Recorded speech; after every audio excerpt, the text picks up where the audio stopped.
고맙습니다.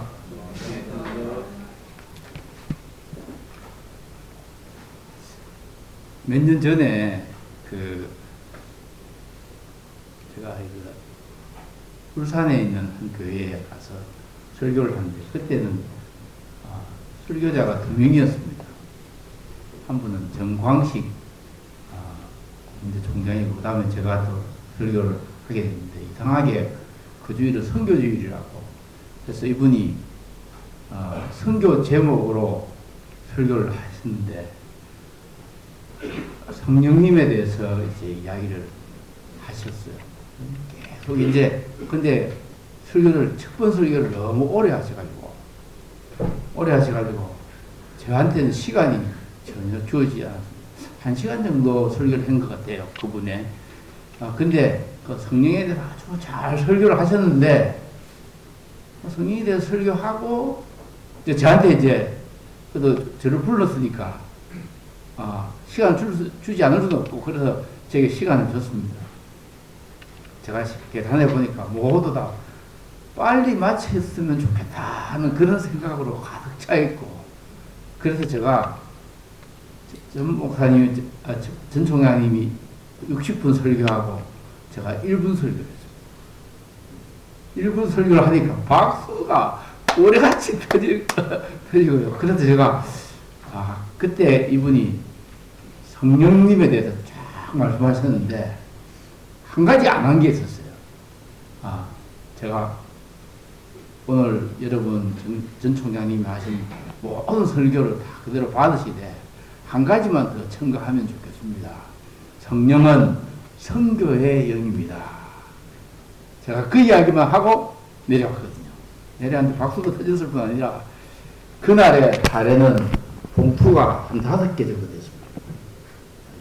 그래서 제가 짧게 설교해도 사례는 더 많을 수도 있다.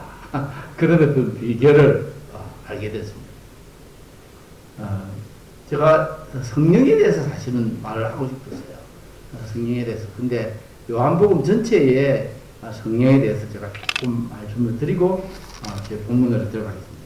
오늘 우리 본문에 보니까 성령을 받아라, 이렇게 주님께서 그렇게 말씀하셨죠. 성령을 받아라. 숨을 내쉬며 이르시되, 마치 주님께서 제자들이 이렇게 모였는데 숨을 후 내쉬면서 성령을 받으라고 이야기해요.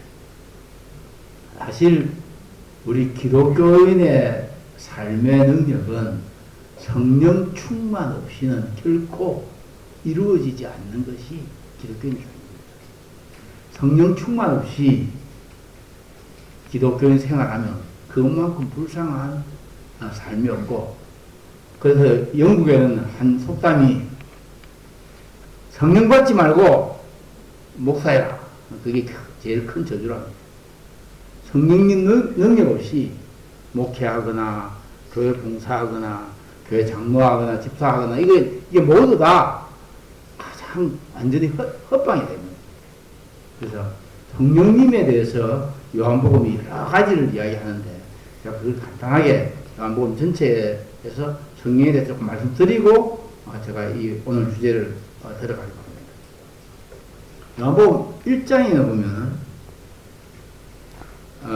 1장에 보면 33절에 나도 그를 알지 못하였으나 나를 보여내어 물로 세례를 베풀라 하신 그가 나에게 말씀하시되 성령이 내려서 누구 위에 머무는 것을 보거든 그가 곧 성령으로 세례를 베푸는 주인 줄을 알라. 예수님이 어떤 분이냐? 성령으로 세례를 베푸는 이라고 이야기합니다. 제가 지금까지 목사가 되고, 목사 되기 전부터 제가 IBF 간사를 하면서 목사들을 가르쳤으니까 그렇게 해서 계산을 하면 제가 수천 번의 설교를 안 했겠습니까? 그리고 뭐 영어로, 중국어로, 또 뭐 한국어로 이렇게 참 설교를 많이 하고 다녔는데 제가 참 은퇴를 하고 나서 부끄러운 것 하나는 내가 정말 성령의 능력에 사로잡혀서 사역을 했는가?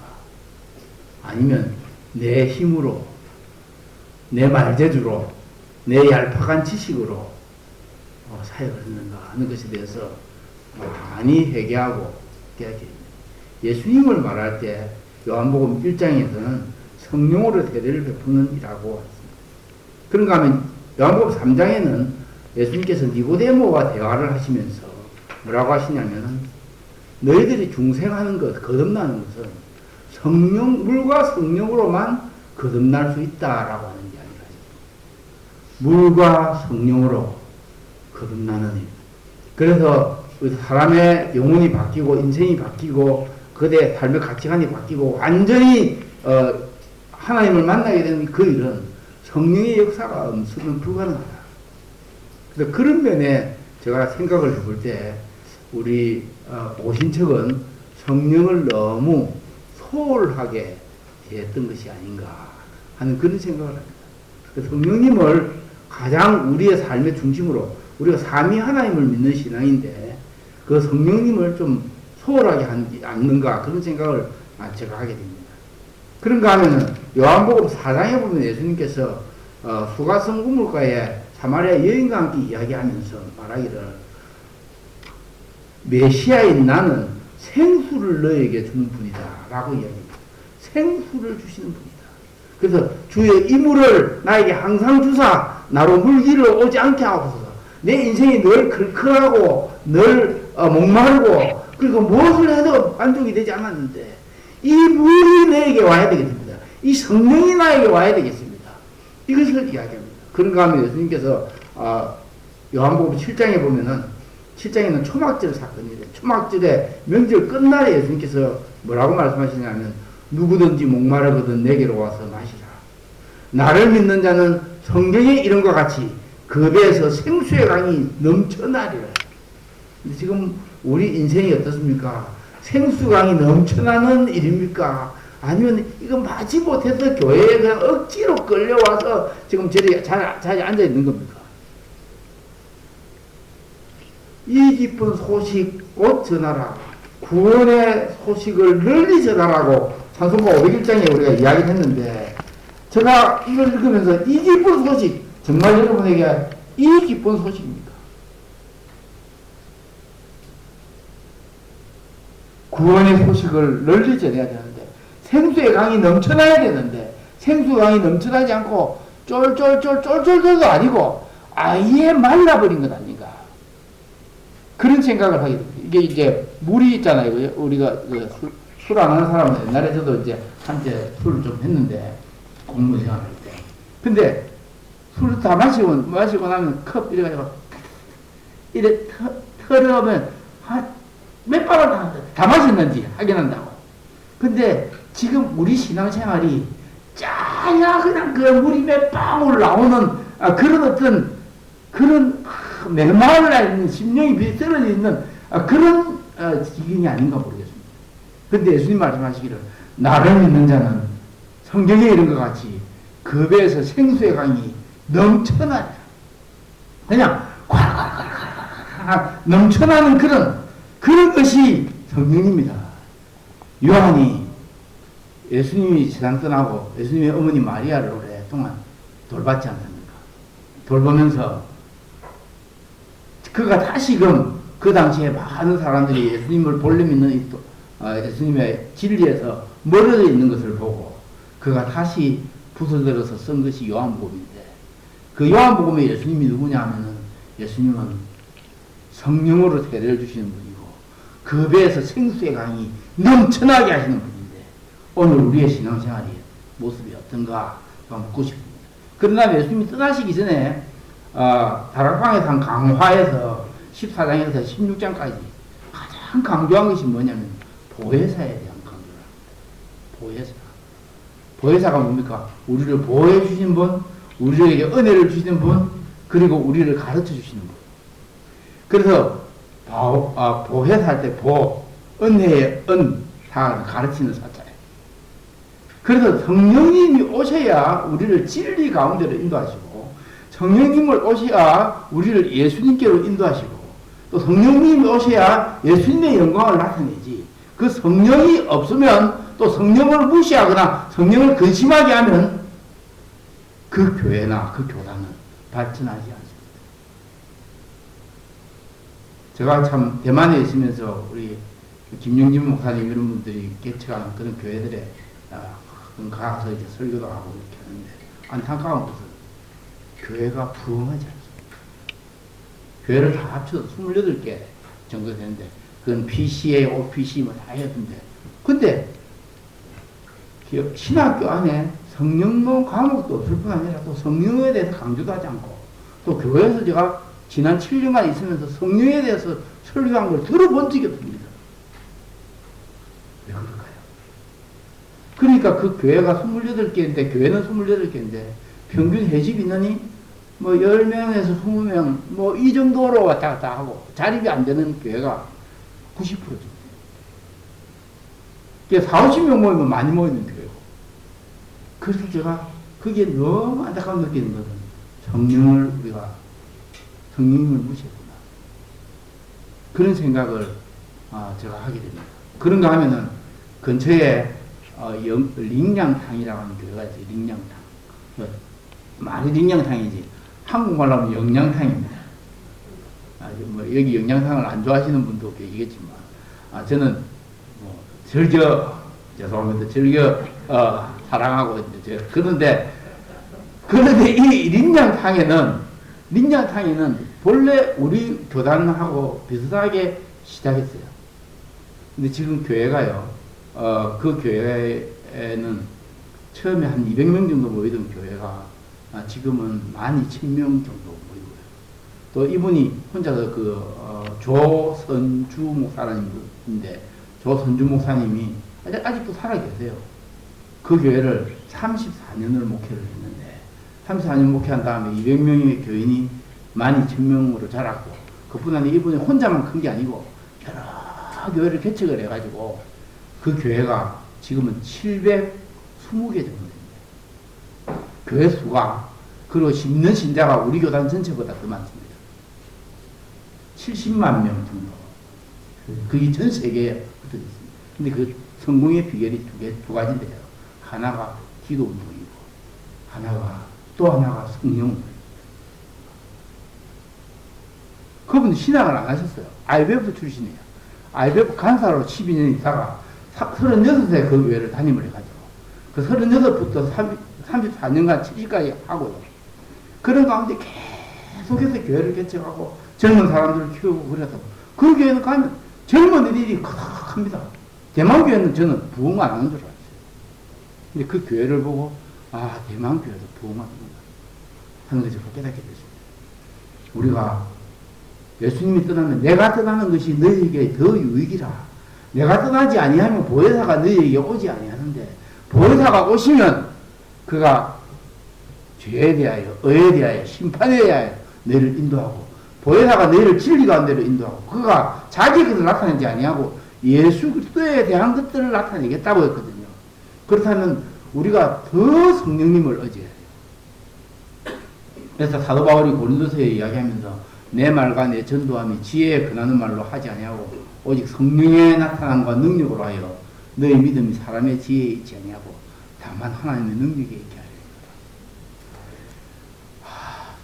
내 말이 지혜에 근하는 말이에요. 사도 바울이 누구보다도 탁월한 사람이었잖아요. 누구보다도 좋은 학자였고 신학자였고 목회자고 선교자였는데, 내가 너희 가운데 두려움함에 떨었다. 왜냐하면 내 말과 내 전도함이 지혜에 근하는 인간의 지혜로 하지 아니하고 성령의 나타남과 능력으로 하여 너의 믿음이 사람의 지혜에 있지 아니하고 하나님의 능력에 있게 하려 한다. 또 데살로니가서에 말할 때는 우리 복음이 말로만 너에게 전파된 것이 아니요 능력과 성령과 큰 확신으로 전파되었나니 너희가 우리 말을 들을 때 사람의 말로 받지 아니하고 하나님의 말씀으로 받음이니 진실로 그러하다. 이 말씀이 듣는 너희에게 역사한다고 했습니다. 저는 정말 안락하나교회 뿐 아니라 우리 고신교회가 정말 성령님을 높이고 성령님을 의지하고 또 성령님을 통해서 예수님을 더 알고 또 예수님을 통해서 삼위 하나님을 더 높이는 그런 놀라운 교회가 되기를 바랍니다. 단지 숫자적인 어떤 성공이나 이거 부흥이 아니라 정말 진실로 그런 일이 일어나기를 바랍니다. 그런가 하면 이제 우리 오늘 읽었던 이 본문에서는 이렇게 이야기합니다. 예수님께서 이 말씀을 하시고 그들 향하여 숨을 쉬시며 이르되 성령을 받으라. 너희가 누구의 죄이든 사하면 사해질 것이요 누구의 죄든지 그대로 두면 그대로 있으리라. 제가 이제 이것은 오늘 본문과 관련해서 말씀이고 지금 중국에 대한 대만에 대한 얘기예요. 왜 대만을 딛고 중화권을 넘어 그리고 세계로 이렇게 이야기했냐면 대만이 지금요 2,340만 명 정도 돼요, 인구가. 그리고 이제 얼마 전부터 우리 한국을 초월을 했습니다. 한국을 초월해가지고 36,000불 정도 되는 그런 어떤 그 1인당 국민소득이 됐고, 그리고 자세히 보시면 대만에는 북쪽에 이제 저기 그 타이베이 101층이잖아요. 101층인데 제가 지금 있는 집, 제가 여기 와서 이번에 고지랑 뉴질랜드를 이렇게 돌아다니는 거리를 이렇게 계산해 보니까 한 지구 한 바퀴 정도 돌았다. 우리 아들놈들이 얼마나 빡시게 엄마 아버지를 갈구는지, 그 무척산 2배도 넘는 그런 데를 그냥 보통 신발 신고 올라 6시간 등반해가지고, 그래가지고 완전 기진맥진. 그래서 네가 뭐 엄마 아빠의 7순 생일을 뭐 기념해서 이렇게 한 게 아니고 아빠 체력 테스트를 이거 한 거 아니냐. 그래서 이게 아들 있는 집은 이러는가 싶고, 딸이 없어서 딸 있는 집은 일이 안 하겠지 이런 생각이 들더라고요. 그러니까 그렇게 이제 돌아다녔는데, 그래서 제가 거기 갔다 오고 난 다음에는 제가 보니까 우리 네 사람 중에서 제가 제 속력이 제일 느려요. 그래서 제가 결심을 하고 이제 여기 오자마자 우리 집이 지금 20층인데 매일 하루에 20층까지 계단을 제가 3번을 올라가기로 결심을 하고, 그러면 한 1000계단 되더라고요. 그래서 제가 밥 먹고 나면 1000계단 올라가고 위에서 제일 꼭대기 옥상에 체조하고 내려오고, 이제 그렇게 이제 결심을 하고 지금 있습니다. 결심대로 되기를 바랍니다. 벌써 몇 번 했습니다. 그 다음에 이제 그 가오시옹이라고 남쪽에 이제 있는데, 이 대만이 작은 나라이지만 우리 경상도 정도 크기, 경상남북도 크기인데, 근데 이게 이 나라가 독특한 게 산이 많아요. 산이 3,000m, 해발 3,000m 넘는 산이 268개입니다, 봉우리가. 그러니까 백두산은 저 아래, 이게 3,000m 밑에 저 아래가. 이게 섬이 말이죠. 조그마한 섬이 전부 산으로 됐다, 이렇게 보면 80%에서 90% 정도 산이에요. 그런 데다가 그래서 내가 주님께서 왜 성경에 너희는 높은 산에 오르라 이런 제가 이해가 좀 되는 거예요. 그래서 제가 오기 전에 이제 우리 제자들하고 같이 3,800 되는 제일 3,890m 정도 되는 산이 있거든요. 거기를 이제 갔다 왔는데, 정상까지 갔다 오는 건 아닙니다. 너무 기대를 많이 하지. 거기를 가서 이제 차를 몰고 가가지고 거기 가서 이제 한 20명이 같이 이렇게 하면서 그게 좋은 트레킹 코스가 있어요. 그래서 제가 그 훈련이 좀 돼가지고 이번에 아들들이 그렇게 저를 갈구는데도 여전히 다녀올 수 있었다. 그런 말입니다. 대만은 참 슬픈 역사를 가진 나라입니다. 사실 대만은 본래는 폴리네시안이라고 하는 필리핀이나 혹은 말레이시아나 이런 데 있는 사람들이 와서 원주민들이 살았어요. 16개의 민족이 있었습니다. 그런데 16세기부터 17세기부터 시작해서 네덜란드 식민지, 스페인 식민지, 포르투갈 식민지, 그리고는 청나라에서 정성공이라고 하는 분이 잠깐 들어와서 또 자리를 잡고 있다가, 그런 다음에 일본이 와서 또 50년간 식민지. 그래, 일본이 떠나가고 나니까 장개석이 또 국민당이 내려와가지고는 또 40년간 철권 통치를 하면서 계엄령을 내려가지고 대만 전체가 완전히 전부 다 중국어를 써. 그렇게가 중국어가 됩니다. 장개석이 이제 죽고 그 아들이 또 이제 총통이 돼가지고 그러다가 하여튼 40년을 계엄령을 내렸어요. 그래서 여러분, 우리나라 지금 뭐 계엄령 내리니 계엄령이 내란이다 이래가지고 시끄러운데, 계엄령은 내란이 아닙니다. 근데 그거는 뭐 다시 이야기할 일이고, 근데 어쨌든 장개석이 40년간 통치하면서 전 대만을 전부 중국말로 다 바꿔버렸어요. 그래서 자기들 지금 원주민들이 자기 쓰는 언어가 있거든요. 근데 중국말만 하면 통하니까 제가 대만에서 열심히 일하고 있습니다. 그 다음에 이제 복수정당이 되고 이렇게 되면서 대만이 이제 민주화가 된 거예요. 민주화가 되고 40년간 이후에 이제 민주화가 되고 난 다음에 지금 하나의 중국 때문에 지금 중국하고 갈등은 계속 이제 진행 중이잖아요. 그래서 중국이 대만을 저거 잡아먹어야 되는데, 저거 막 중국에 오는 모든 중국의 통치자들의 소만이 대만을 잡아먹는 겁니다. 하나의 중국. 그러니까 사실은 역사를 보면 중국은 대만에 기여한 바가 아무것도 없습니다. 침략해가지고 장개석이 와서 그 중국어로 통일시킨 거 외에는 아무것도 없어요. 근데 그 갈등은 계속 중이고, 그 다음에 이제 대만이 이제 군수공업이 육성되고 공업화가 되고 이렇게 되면서 한국, 홍콩, 싱가포르와 함께 아시아의 4대 신흥 경제적 중에 하나가 됐잖아요. 그런데 1인당 국민소득 36,000불, 우린 지금 3만 불 정도 됩니다. 대무역은 많고 외환보유액은 제가 보기에 한국보다 훨씬 많죠. 한국 3분의 1인데 3보다 5,776억인데 실제로는 제가 보기에 한국 2배 됩니다. 또 대만은 돈을 이렇게 엄청 숭배합니다. 돈. 대지 말고 그 돈은 그냥 돈 많이들 너무 좋아. 금을 너무 좋아해, 금을. 그래서 아마 대만의 금 보유액이 제가 보기에는 아시아에서 1, 2위를 다툴 겁니다. 그래서 뭐 대통령이 옛날에 장개석이 막 그 보물들, 중국에 있는 보물들 다 가지고 내려올 때 뭐 대통령에게 부하가 저 공격할까요? 폭격해가 때려 부술까요? 안 돼. 저건 우리 거야. 그러니까 언젠가는 우리 거가 될 거니까 공격하면 안 돼. 그래가지고 안전하게 다 가지고 갔다는 거 아닙니까? 그걸 이제 고궁박물관에 여러분 오시면 내가 한번 구경시켜드려요. 고궁박물관에 전시를 하는데 60년간 전시를 해야 매년 바꿔가지고 60년간 전시해야 그 고궁박물관에서 다 볼 수 있을 만큼 그렇게 많은 보물이 대만에 보관되어 있습니다. 그러니까 중국은 껍데기, 대만은 알짜배기 같아요. 나와요. 자, 여러 민족이 많고요. 그 다음에 기독교는 용산 4.5%라고 이야기하는데 실제로는 기독교 성립이 160년이에요. 근데 문제가 뿌리 깊은 토속신앙들 때문에 해양성 아열대 기후 환경 때문에 과거의 행동이 민첩하지 않습니다. 그 만만디라고 하는 말이 사실은 대륙을 말하는 게 아니고 중국을 말하는, 대만을 말하는 만만디. 널에 터졌다. 다양한 인종들로 구성된 사회 정체성 결여로 인해서 정신적으로 아주 혼란스럽습니다. 제가 보기에는 대만에는 구세대와 신세대의 갈등, 그리고 대만의 국민당과 민진당의 갈등, 그리고 좌파 우파의 갈등이 우리나라보다 훨씬 심합니다.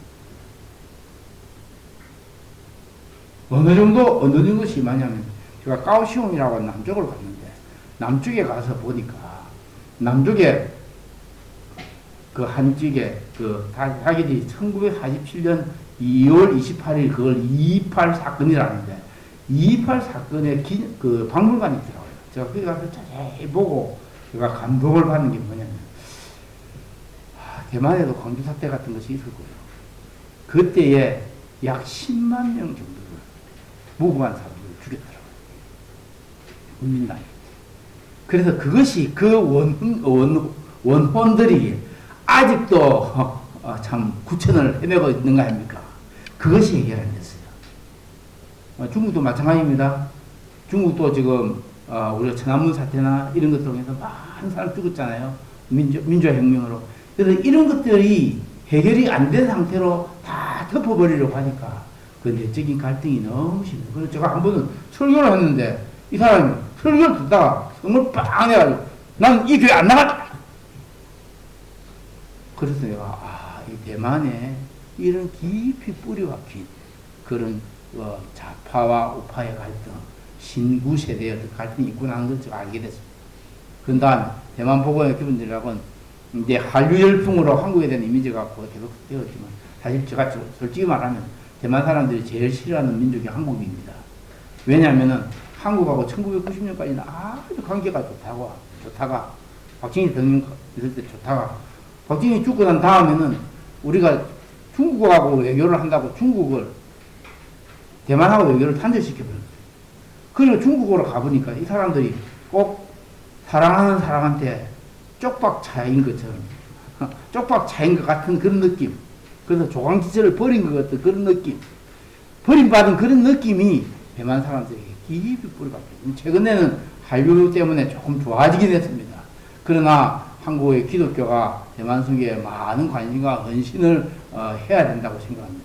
근데 대만 사람들이 내한테 늘 묻는 게 그래요.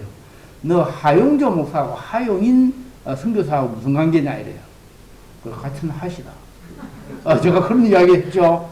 왜냐면 거기에 경배와 찬양이 게 아주 유명하게 된 게, 유행하게 된 게 하용인 그 선교사가 한 거거든요. 근데 사실 저도 하용조 목사님하고 같은 성씨이기도 하지만 또 하 목사님이 한테 저보고 온누리교회에서 같이 사역하자고 40년도 더 됐습니다. 그런 제안이 있었는데 제가 일거에 거절했습니다. 제가 그냥 고신 사람인데 고신에 성회선교부를 위해서 일하는데 그래가지고 제가 아마 그때 제가 갔더라면 뭐 지금 유진수 목사보다는 좀 더 유명하지 않았을까 그런 생각을 합니다. 그런데 어쨌든 그래도 그래가지고 뭐 근데 왜냐면 이 아까 제가 말했던 조선주 목사가 영양탕에 그 목사님이 어디에서 배웠냐면 경배와 찬양 거기서 배웠죠. 또 새벽기도 이런 건 또 조영기 목사님 거기 가서 칠략기도 배웠죠. 그리고 그 성령운동 이런 것들 그런 데서 다 배웠어요. 그래가지고 이것이 발전됐다 말입니다. 그래서 적극적이고 선교를 해야 됩니다. 뿌리 깊은 도덕신앙 각 집에 가면 뭐 그냥 다 이제 재단이 있고 이렇게 아니십니까? 그러니까 그런 집집마다 하루에 3번씩 그렇게 재단에 가서 경배하고 하는 그런 기본적이고요. 여기 보면 가능장도 숭배하고 민간신앙 우리 같은 옛날에 우리나라에 저런 거 많았잖아요. 집집마다 가면 저런 거 다 쌓여 있습니다. 제일 좋은 자리에 여기 자세히 보면 성모라고 있어요. 성모天上 여기 보시면天上 성모 마리아가 아니고 자기들 본래부터 하는 성모가 있습니다. 이 성모를 이렇게 경배하는 그런 어떤 참 희한하죠. 그렇게 하죠. 그 다음에 돼지도 생기고. 이건 제가 한번 보여드렸던 것 같은데 돼지를 키워가지고요. 분양을 해줘가지고 그 다음에 제일 살이 많이 찐 돼지를 신이라고 합니다. 신이라고 하나님이라고 합니다. 그래서 그 돼지를 한 100kg도 안 되는 돼지를 분양받아가지고 그게 나중에 참 1톤 정도 되는 봉고보다 더 큰 돼지로 만들었는데 선풍기 틀고 에어컨 틀고 막 그래가지고 막 먹기 싫어하는 돼지를 억지로 먹이가 진짜 돼지가 먹기 싫어서 처음 봤어요. 이게 채웠는데도 다 깨어내고 그렇게 하니 돼지가 나중에는 몸무게가 너무 많이 나가지고 일어서지를 못해요. 일어서지를 못해요. 전부 욕창이 다 차고 하는 그런 돼지를 신이라고 섬기는 사람이 이 어리석은 대만 사람입니다. 넘어갑시다. 예. 이 돼지. 그런 다음에 이 돼지를 잡습니다. 잡아가지고 다 먹고, 돼지하고 해산물 해가지고 다 먹고, 머리만 박제를 때려요. 머리만 전시하고요. 그 다음에 박제를 들어가 경배하고, 그 다음에 저기 전부 2025년, 2026년 이런 식으로 돼지를 이제 전시를 합니다. 하나님이 대만에서 오사 하박국서 3장 3절에 대만 사람 이게 TSMC라고 유명하잖아요. TSMC라고 대만에서 제일 세계에서 제일 큰 반도체 회사. 그게 그 옆에 이게 전시되어 있습니다. 그러니까 참 가장 첨단 과학을 달리는 사람들. 그리고 여러분 그 엔비디아 그 친구도 그 대만 친구잖아요. 대만에서 일찍 조기화 가가지고 그래 성공했는데 그런 것들 참 어리석은 거죠. 자 대만에 500만 명이 객가지고 있는데 전체 인구가 2,400만 정도에서 20%인데 기독교 비율은 0.6%라고 하지만 제가 보기에는 실제로는 기독교의 0.1%가 되지 않는 미전도 종족이 제가 있는 객가죠. 그 제가 거기 있는 기독교 객가 선교 신학원에서 전 대만에 한 100개 정도 신학교가 있는데요. 신학교가 있는데 중국어로 하는 신학교가 있는데 그 중에서 제가 유일하게 한국 사람으로 중국어로 전임 교수로 열심히 강의하고 있는 사람 중에 한 사람이옵시다.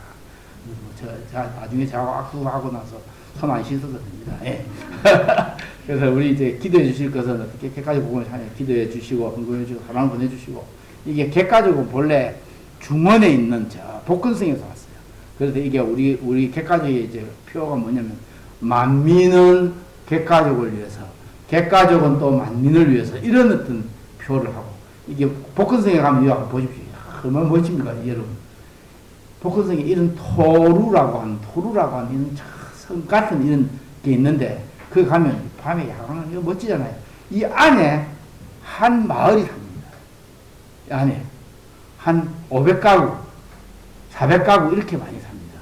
그 중심에는 시장이 열리고 또 우물이 있고요. 그렇게 해서 이게 또 밖에서 공격을 해도 가지 공격을 못 하도록 하죠. 이게 토루라고 합니다. 토루, 이게 참 제가 어렵게 단연을 보였습니다. 이게 그리고 이렇게 돼 있고, 객가 선교 교수들과 직원들 같이 했고요. 그 다음에 김민성 교사가 두 번째 개최한 신주교에서 유임시간을 참석합니다. 내주제가 대만교회에서 설교로 봉사합니다. 가면 또 3월달에도 몇 차례 설교를 해야 됩니다. 또 신학연장교육 그 TE 하는데 학생들과 함께 잘 지도하고 또 이게 TE가 시작되면 흑룡강성에서도 했잖아요. 그 다음에 흑룡강성이 한 300명 졸업하고 난 다음에 운남성에 또 계자시 교회에서 졸업식하고 6기 2017년이고 감숙성 포도교회에서 2018년 또 졸업하고 운남성 바울생이야 서신 졸업식하고 운남성 포도원교회 졸업식하고 그 다음에 2022년 10월 26일 객가신학교 상당에서 50명의 지도자들이 기 졸업 증서를 받았습니다. 이때 객가선교신학교 2개 반을 인도해서 졸업 증서를 해서 자세히 보면 중간에 좀 뚱뚱한 사람이 저고 또 그 뚱뚱한 사람이 어쩌고 배한 사람이 제 20사람입니다. 집사람도 그때 같이 공부를 인도했습니다. 죽동지역 2개 반 졸업했고요. 그리고 빙전 지역에 또 2개 반 또 졸업했고 2025년 6월 7일에 또 지난해 150명 참석해가지고 졸업식을 했습니다. 이게 이제 정서하고 같이 예배 참석하고 타이베이에서 500km 떨어진 타이동 지역에 졸업식 갔습니다. 제가 타이동 지역에 가서 그 침례교 교회인데 거기서 한 20명이 졸업하고 이렇게 했습니다. 제 목표는 간단합니다. 저는 이제 여러분이 좀 기도해 주시기를 바라요. 기도해 주시기 바라는 것은 허든 테일러가 알다시피 지금 허든 테일러 5세가 우리 근처에 있는 중화복음 신학교 원장으로 했어요. 그래서 자주 만나고 같이 식사도 하고 그러는데 그 허든 테일러를 볼 때는 놀라운 것은 기도만이 하나님을 통하여 사람들을 변화시킵니다. 그래서 1889년 100명의 선교사 지원자들을 얻었고 32년 33년 대공황 중에 더 200명의 새로운 선교사를 기도를 얻었는데 그 중에 한 사람이 프레이저라고 하는 산비라고 하는 제가 아실 건지 중국 남서부의 리수족 카운터예요. 저는 그 지역에 가서 사역을 했기 때문에 제가 그 지역을 잘 알아요. 이 제임스 프레이저가 뭐라고 했냐면 사역의 선교 사역의 세계 원칙은 기도하라, 기도하라, 기도하라. 마지막으로 사랑을 보내라. 근데 그거 제가 찾아보니까 이러세요. 이게 어제 제임스 프레이저인데 저는 기도가 우선이고 가르치는 것이 두 번째라고 생각하고 있습니다.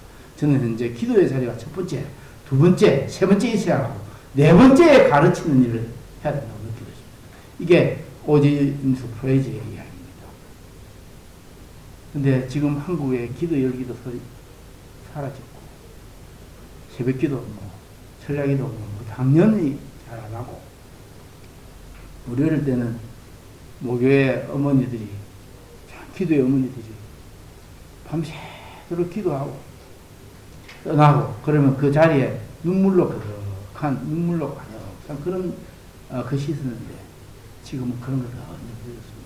그러니까 기도 안 하니까 선교하지 않습니다. 자, 저희 기도 제목은 현재 객가신학원에서 가르치고 있는 구약, 비교적 구약, 사복음서등 가르치는 사회가 잘 준비해서 1학기 마도록 하시고, 2월 말에 가면 3월부터 또 일주일에 한 10시간 이상씩 제가 가르칩니다. 많을 때는 15시간씩 가르치는데, 그걸 하고 또 주말이 되면 교회 가서 중국어로도 설교하잖아요. 여러분, 성령님의 기름 부음이 없이는 제가 불가능합니다. 또 지난해 가을부터 T4개발 바울의 생각 선생님들 올해 6월에 마칠 예정인데 이 관련해서 참석한 지도를 열심히 배워가지고 제세상사 일이 일어나고 대만을 넘어서 중화권을 듣고 세계로 나갑니다. 남은 생각해보면 내년 4월에 말레이시아에 우리 단기 선교로 가요. 한 15일 정도 가는데 말레이시아에도 중국 사람 많습니다. 특히 대만 사람 많습니다.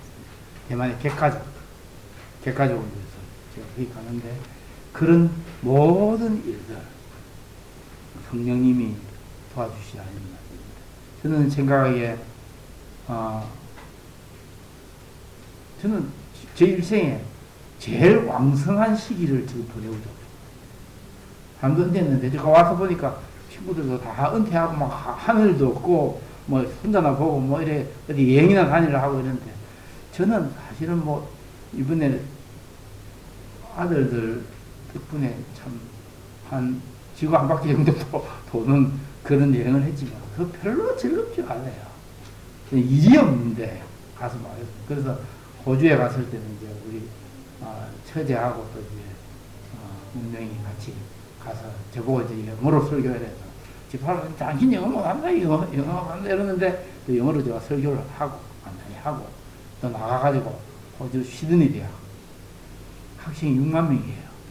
그게 전도를 했는데 인도에서 방글라데시에서 온 한 친구를 만나가지고 전도를 하고 그 친구 결신을 했어요. 그래서 이야 참 황금문양이다. 전 세계 사람이 다 모였는데 이런 곳에 정말 씨를 뿌려야 되고 복음을 전해야 된다. 그런 생각을 하고 또 거기 그런 다음에 또 이제 또 뭐 브리스번에 가면 저희 손아래 동서가 본래 효성중공업에 한 40년 근무하다가 본래 제일 마지막에는 기술이사로 있다가 그 다음에 연구소 소장으로 되기했거든요. 근데 그게 브리스번이라고 아주 멋진 곳에 멋진 집을 몇백만 불짜리 집을 지어놓고 있더라고요. 그런데 내가 그 친구를 보고 그 집은 내하고 나이가 비슷한데 별로 부럽지가 않았어요. 이렇게 큰 집에서 뭐 할 건데 이것을 주와 복음을 위해서 니 어떻게 쓰고 있는데 저 마음에 직접 대놓고 그런 말하면 당장 나가라 할 거예요. 그런 말을 못하고 내가 나중에 기도할 때 이 집이 정말 나그네를 대접하고 선교사를 공개하고 또 많은 사람들에게 선교하는 그 선교의 기지가 되게 하옵소서. 제가 그렇게 기도를 하고 왔지만 그래요. 저 그런 거 잘 사는 거 전혀 부럽지도 않고 또 거기 가서 그렇게 떵떵거리며 사는 거 전혀 성공이라고 생각하지 않습니다. 제가 결론적으로 말씀드리고 싶은 것은 여러분의 인생이 예수님이 이 세상을 떠나시면서 내 아버지께서 나를 보내신 것 같이 나도 너희를 보낸 거라. 예수님이 하늘 영광 버리시고 낮고 천한 인생의 몸을 입으시고 이 땅에 오셔서 우리를 죽기까지 사랑하시고 그렇게 섬기는 모습을 보이셨잖아요. 그러면서 내 아버지께서 나를 선교사로 보낸 것처럼 나도 너희를 선교사로 보낸다. 우리가 이 세상에 있는 목적이 무엇입니까? 아들, 딸 잘 키워가지고 돈 많이 벌고 떵떵거리고 살고 하는 그것이 여러분의 인생의 목적입니까? 그래서 좋은 집 마련해가지고 살고 저희 동서들은 이상하게 전부 다 그 기술자들이 많아요. 우리 위에 동서 하나는 또 그 부산공대에 나와가지고 부산공대 전자공학과 나와가지고 한국 공진에 5급 공무원 그 당시 어렵습니다. 기술고시 치가지고 들어가서 거기서 잘 나가다가 또 호주에 갔는데 그래 그래서 뭐 호주에서 주는 연금도 받고 한국에서 주는 또 연금도 받고 뭐 살기 괜찮네 그런 생각이 들었지만 저는 그게 부럽지 않았습니다. 저는 사명이 있잖아요. 해야 할 일이잖아요. 주님 제가 주님의 나라 갈 때까지 주님이 부탁하신 이 지상 대명령, 그레이트 커미션, 제 삶과 제 인생을 통해서 이루어 드리게 하옵소서. 지금은 선교사처럼 선교비를 받지 않지만 이제는 더더욱 자비력으로 또 우리가 스스로 벌어가면서 그렇게 하겠습니다. 그런데 그것이 내가 주님께 받은 은혜를 보은하는 그런 것인 줄 알고 제가 그렇게 살려고 합니다. 예수님이 제자를 보내시면서 너희가 땅끝까지 가면, 너희들 가서 모든 족속 제자를 삼으면 내가 매달 선교비를 수천 불씩 수만 불씩 줄게, 그런 포장 안 하셨거든요. 하늘과 땅의 모든 근세를 가진 내가 너에게 명하는 이 일을 이루는 것을 너의 일생의 사명으로 알고 내 아버지께서 나를 보낸 것처럼 나도 너희를 보내느니 너희도 그렇게 살아라. 너희들이 무엇을 하든지, 의사를 하든지 교사를 하든지 기술자가 되든지 간호사가 되든지 무슨 일을 하든지 간에 주와 복음을 위해서 너희 일생을 살기를 바란다는 것이 주의 뜻이고 주의 명령입니다. 그 명령을 따라 사는 저와 여러분이 되기를 진심으로 축복하고 사랑합니다. 하나님 아버지, 오늘 짧은 시간 말씀을 통해서 우리에게 주신 것 기억하고 우리의 생애를 헛된 것을 위해서 낭비하지 아니하고 영원한 것을 위해서 헌신하는 저희들이 될 수 있도록 도와주시옵소서. 예수님의 이름으로 기도합니다. 아멘.